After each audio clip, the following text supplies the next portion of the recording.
So, hello mga besh. So, panibagong araw naman, panibagong vlog. So, kung mapapansin ninyo, may mga lumalangoy-langoy dyan. So, yan ang aming mga alagang fish da, no?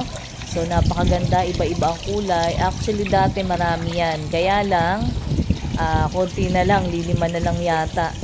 So, ayan. Kasi sabi nung binibilhan namin ng isda, dapat daw pala hindi nililinis masyado kasi parang dun sila mas nabubuhay. Kaya lang dati, nililinis namin yung said na said yung mga lumot-lumot.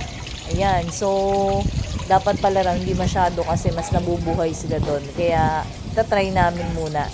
So, yan. May grotto rin sa taas. So, napakaganda rito tumambay lalo na paghapon. Sariwa ang hangin. Presko. Tapos, maririnig mo pa yung tunog ng tubig na umaagos. Ang sarap sa pakiramdam. So, yan. May grotto din dyan. May ilang halaman. At ito nga pala ang aming mga alaga na masiba.